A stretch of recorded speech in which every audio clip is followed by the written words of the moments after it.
మీ business ని develop చేసుకోవాలని అనుకుంటున్నారా? అయితే వెంటనే మీ పబ్లిక్ కోట్ న్యూస్ ద్వారా వీడియో యాడ్స్ ద్వారా మీ యాడ్స్ ని పబ్లిష్ చేసుకుని మీ పరపతిని పెంచుకోండి. సంప్రదించవలసిన ఫోన్ నంబర్ 7729969299. చరిత్రలో నీకంటూ కొన్ని పేజీలుండాలంటూ మెగాస్టార్ చిరంజీవి ఓ పాట లైనిది. తెలుగుతో పాటు భారత చలనచిత్ర పరిశ్రమలోనే కాదు, అంతర్జాతీయ స్థాయిలో తనకంటూ గుర్తింపు తెచ్చుకొని గిన్నిస్ రికార్డులో చోటు సంపాదించాడు. మన మెగాస్టార్ చిరంజీవికి అవార్డులు కొత్తేం కాదు. నంది అవార్డుల నుంచి పద్మవిభూషణ్ వరకు ఎన్నో అవార్డులను అందుకున్నారు. అయితే ఇంకోసారి తెలుగువారు గర్వించేలా ఆయన కీర్తి కిరీటంలో మరో కలికితురాయి చేరింది. తాజాగా Guinness book of world records లోకి చిరంజీవి ఎక్కారు. హైదరాబాద్ లో జరిగిన కార్యక్రమంలో Guinness book of world records certificate ను ఆ ప్రతినిధుల సమక్షంలో బాలీవుడ్ స్టార్ అమీర్ ఖాన్ చేతుల మీదుగా చిరంజీవి అందుకున్నారు. ఇక చిరంజీవి ఇప్పటి వరకు 156 సినిమాల్లో 537 పాటల్లో 24,000 డాన్స్ మూమెంట్స్ చేసిన నటుడిగా రికార్డులకెక్కారు. 1978 సెప్టెంబర్ 22వ తేదీన చిరంజీవి తొలి సినిమా పునాది రాళ్లు విడుదలైంది. అయితే తన మొదటి చిత్రం రిలీజ్ అయిన రోజునే గిన్నిస్ బుక్ లో చోటు దక్కటం యాదృచ్ఛికం. హైదరాబాద్ లో జరిగిన ఈ ఈవెంట్ కి చిరంజీవి కుటుంబ సభ్యులు, మెగా హీరోలు సాయి ధరమ్ తేజ్, వరుణ్ తేజ్ పాల్గొన్నారు. నిర్మాతలు Allu Aravind, Suresh Babu, senior director Raghavendra Rao, director Bobby తదితరులు హాజరయ్యారు. ఈ విషయం ఇప్పటికే సోషల్ మీడియాలో వైరల్ గా మారింది. చిరంజీవికి గిన్నిస్ రికార్డు దక్కడంపై ఫ్యాన్స్ ఫుల్ ఖుషి అవుతున్నారు. మెగాస్టార్ కి శుభాకాంక్షలు చెబుతూ పోస్టులు పెడుతున్నారు. మెగాస్టార్ చిరంజీవి #, ప్రస్తుతం ట్రెండింగ్ లో ఉంది. నేను ఎదురు చూడని గొప్ప గౌరవం ఇదని, నటన కంటే డాన్స్ పై తనకున్న ఇష్టమే గిన్నిస్ రికార్డు రావడానికి కారణం అనుకుంటా అని చిరంజీవి తెలిపారు.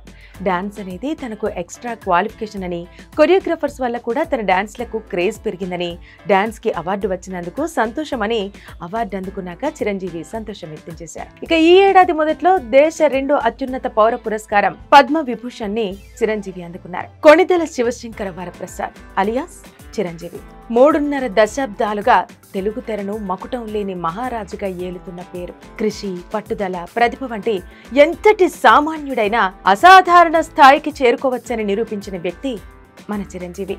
ఎంత ఎదిగినా ఒదిగే తత్వం ఆయన్ను అందరివాడిని చేసింది. డాన్స్లు, ఫైట్లతో తెలుగు చిత్ర పరిశ్రమ స్థాయిని పెంచి టాలీవుడ్కి తానే ఐకాన్గా మారారు. 1978లో పునాది రాళ్లు సినిమాతో ఎంట్రీ ఇచ్చారు. సెకండ్ హీరోగా, సహాయ నటుడిగా, విలన్ గా ఇలా వచ్చిన ప్రతి అవకాశాన్ని సద్వినియోగం చేసుకుంటూ పరిశ్రమలో నిలదొక్కునే ప్రయత్నం చేశారు. 1983లో కోదండ రామిరెడ్డి దర్శకత్వంలో వచ్చిన ఖైదీతో చిరంజీవి ఇక వెనుతిరిగి చూసుకోలేదు. పసివాడి ప్రాణం సినిమాతో బ్రేక్ డాన్స్ ని తెలుగువారికి పరిచయం చేశారు. నాటి నుండి నేటి వరకు వందల సినిమాలలో తన స్టెప్స్ లో అభిమానులను ఒర్రుతలూగించారు. చిరంజీవి మెగాస్టార్ కావటంలో డాన్సులు ముఖ్య భూమిక పోషించాయనటంలో ఎలాంటి అతిశయోక్తి కాదు. కాగా భారతదేశంలో 1 కోటికి పైగా పారితోషికం తీసుకున్న తొలి నటుడు చిరంజీవినే. దీంతో నాటి పత్రికలు, మ్యాగజైన్స్ ఆయన్ను బిగ్గర్ దెన్ బిగ్ బి అంటూ కీర్తించాయి. 1999-2000 ఆర్థిక సంవత్సరానికి గాను అత్యధిక పన్ను చెల్లించినందుకు గాను చిరంజీవిని సమ్మాన్ అవార్డుతో భారత ప్రభుత్వం సత్కరించింది. తొలి రోజుల్లో సుప్రీం హీరోగా అభిమానుల చేత పిలిపించుకున్న చిరు మరణ మృదంగం నుంచి మెగాస్టార్ గా మారారు.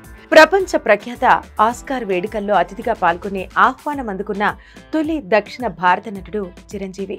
ఘరానా మొగుడు 10 కోట్ల గ్రాస్ వసూలు చేసిన తొలి తెలుగు చిత్రంగా నిలిచింది. కెరీర్ లో 4 నంది అవార్డులు, 9 ఫిల్మ్ఫేర్ సౌత్ పురస్కారాలు, ఆంధ్ర యూనివర్సిటీ నుంచి గౌరవ డాక్టరేట్ చిరంజీవి అందుకున్నారు.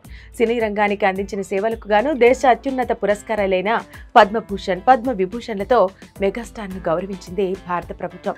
మహానటుడు అక్కినేని నాగేశ్వరరావు శత జయంతిని పురస్కరించుకుని ఈ ఏడాదికి గాను ANR నేషనల్ అవార్డును అక్కినేని నాగార్జున చిరంజీవికి ప్రకటించారు.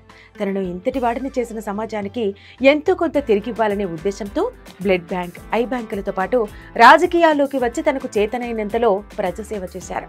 ఇప్పటికీ సినీ కళాకారులు, సామాన్యులు కష్టాల్లో ఉంటే బాహ్య ప్రపంచానికి తెలియకుండా స్పందించి తన గొప్ప మనసు చాటుకుంటున్నారు మన చిరంజీవి. Hats off megastar.